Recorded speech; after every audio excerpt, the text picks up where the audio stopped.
हम चाहते हैं कि अगर आपको बहुमत मिला है तो 24 घंटे में आपका मुख्यमंत्री तय होना चाहिए था, चाहे किसी भी पार्टी का हो, चाहे कोई भी हो।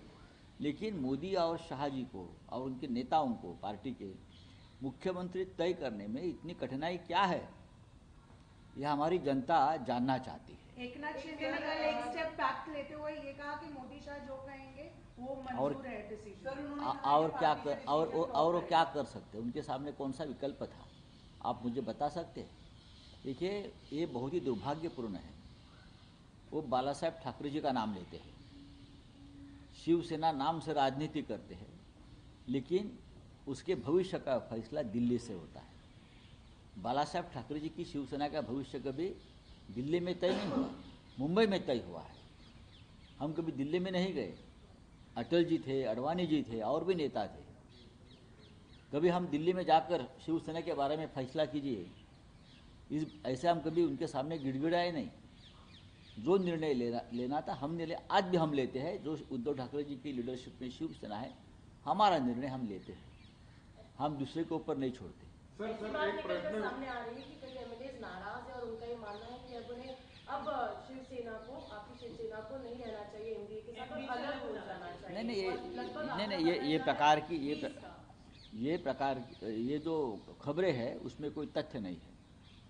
महाविकास आघाड़ी में हम चुनाव लड़े लोकसभा में और हमें अच्छा कामयाबी मिली। 30 से भी ज़्यादा लोकसभा की सीटें जीतना ये बहुत बड़ी बात थी, और हम महाविकास आघाड़ी में लड़े। तब ये किसी का कहना नहीं था कि हमको महाविकास आघाड़ी से बाहर निकलना चाहिए। विधानसभा के नतीजे आने के बाद ये किसी की व्यक्तिगत भूमिका हो सकती है, जो हार गए हैं या कुछ और बातें हैं, वो कह सकते हैं कि नहीं, हमको कुछ फ़ायदा नहीं हुआ है। लेकिन जिस तरह से ईवीएम का घोटाला सामने आ रहा है, जिस तरह से पैसों का इस्तेमाल हुआ है, तो उनकी जो हालत है वो सबकी बुरी हुई है।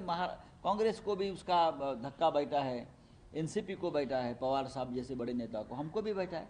हम तीनों को मिलकर उस बारे में एक साथ बैठकर चर्चा करनी है। सर, आगामी ज्या स्थानिक स्वराज्य संस्थांच्या निवडणुका बोलिए। आपने भी कहा कि बीएमसी की भी इलेक्शन आएंगे, उसके लिए अभी हालांकि बहुत समय है, लेकिन आप उसमें अभी विधानसभा और लोकसभा 5 साल के बाद आएगी।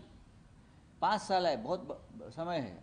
सबसे पहले हमारे सामने मुंबई महानगर पालिका, और मुंबई से लेकर 14 महानगर पालिका, पुणे है, नासिक है, नागपुर है, संभाजीनगर है, हाँ, 14 महानगर पालिका, वो हमारे सामने बहुत बड़ा चैलेंज है। सबसे बड़ा चैलेंज मुंबई का है।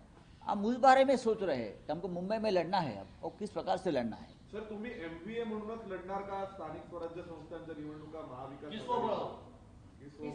बघू ना, आता एवढा तुम्हाला घाई कशाला? महानगरपालिकांच्या निवडणुका किंवा स्थानिक स्वराज्य संस्थांच्या निवडणुका हा एक वेगळा विषय असतो, आणि विधानसभा आणि लोकसभांच्या निवडणुका या वेगळा विषय असतो।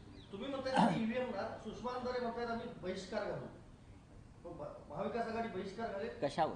ईव्हीएम आम्ही ईव्हीएम संदर्भात दिल्लीतल्या राष्ट्रीय नेत्यांनी आमच्या सगळ्या एक भूमिका घेत आहेत, त्याच्यावरती अभ्यास चालू आहे। काही आमचं कायदे तज्ञांशी चर्चा सुरू आहे।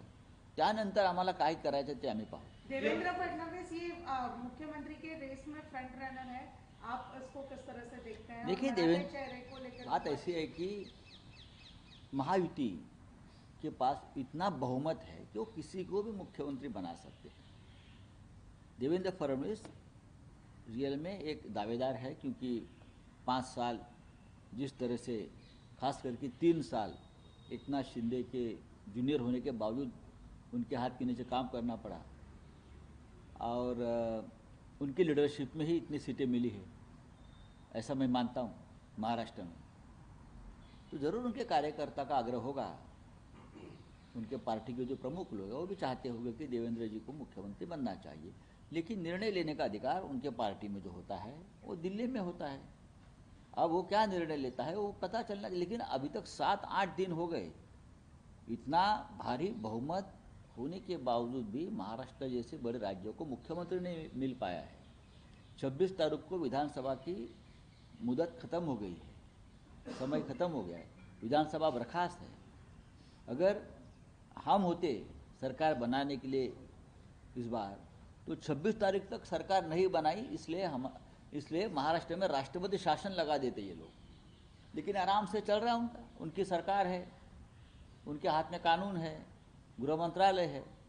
19 साली मातोश्रीवर बैठक झाली होती, अमित शहानी शब्द फिरवला होता, तीच परिस्थिती एकनाथ शिंदे यांच्या बाबतीत झाली असं नाही, मला माहीत नाही. मी त्यांच्यावरती आता फार बोलणं बरोबर नाही. आता कोणी त्यांच्यापैकी आता सत्तेवरती कोणी आहे नाही मला माहीत नाही. तो विषय संपलेला आहे. आता मुख्यमंत्री कोणी बनवायचा याचा निर्णय मोदी आहे, शहानी किंवा त्यांच्या भारतीय जनता पक्षाने घ्यायचा आहे. जी शिवसेना शिंदे यांची आहे त्यांचे भविष्यसुद्धा त्यांच्या हातामध्ये आहे. चला, थँक्यू. स्थानिक पंचायत राज के जो चुनाव आने वाले हैं उसमें महाविकास आघाड़ी से अलग होकर शिवसेना क्यों, आपको क्यों चिंता है? अभी अभी तो निर्णय आया है ना, विधानसभा का, लोकसभा का आया है. तो अभी क्यों, आपको सबको क्यों चिंता? हम देख लेंगे ना, हमको मालूम है क्या करना है.